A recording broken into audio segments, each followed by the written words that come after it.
Hello, and thank you for joining me on the Photon Writer. My name's Michael Knapp. We want to give a shout out today to Karen from Karen's Photo Creation, who has kindly lent us the photos that we're going to use. I've used a couple of my own personal images and a couple of hers. Of course, I do want to caution you that these photos are here for your practice and practice only. No commercial use of the photos, please. Okay, we're going to start off today's lessons. Close this file. We're going to grab Adobe Bridge. I want to show you a couple tricks about how we're going to work today. Adobe Bridge is how I navigate around when I'm using Photoshop. I'm a big proponent of Lightroom.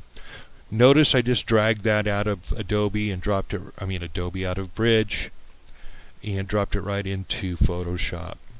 And what I want you to do, the first thing I want you to do is bring all the images in. Everything but these. The two white ones are brushes that we're going to create in our next step, tutorial 2. But today you're going to bring in all the photos, and then you're going to use your shortcut key, which to change your image size, and that is Control-Alt-I, and resolution is right here. You're going to change that from 72 to 300.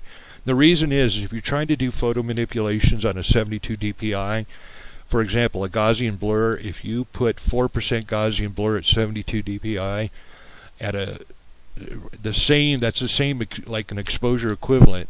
If you're at a 300 dpi photo, that's like about a 70 or 80 Gaussian blur setting on a 300 dpi photo. What I'm trying to say is that just a little bit of manipulation and it just massacres your photo.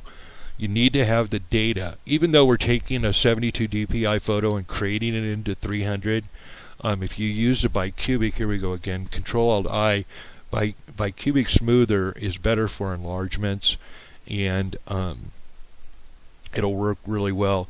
Secondly, I'm moving along real fast, and I'm trying not to be, speak too fast like I've smoked a ton of crack or something. What we're going to do is I want you to bring in a photo. Instead of opening a new document by going Control-N, just drag and drop in the photo that we're going to start with, and that's the sunrise. Come over here to the sunrise, double click it, and type in here sunrise. This was shot off my front porch. Some of you know the story behind it. I went outside, I saw this, and I just about killed myself trying to get this photo. Gorgeous sunrise. Okay. The next thing we're going to do is I'm going to teach you a couple of ways to bring photos into Photoshop, and we're going to use our bridge. Hopefully this is in the window. I can use a number of things. Up here, I'll bring this down, I can use File, Place, and place in Photoshop. Or I can come over here and grab the photo and drag it over.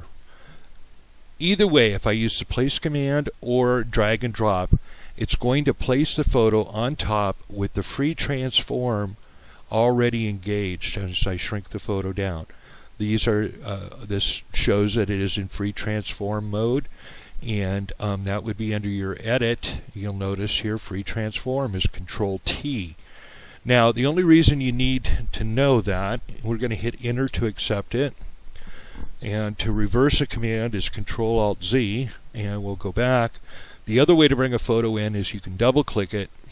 It's going to float in its own window. Here's your cursor key, which would be the V on the letter V on your keyboard. Just select that tool, and again you just bring it over. Notice though it doesn't go into free transform, and if you paid attention, Control-T is the way you get to free transform. When you're using shortcuts, and trust me, if you don't learn your shortcuts, you're just never going to get Photoshop any type of speed or any type of performance out of your work. What I do, if I can't remember a shortcut command, I will come to the menu, I will find the command, then I close the menu, and then I execute on my keyboard, Control-T. Now we have the bonfire. We'll make the bonfire bigger. We've got the peeps in the bonfire. No big deal.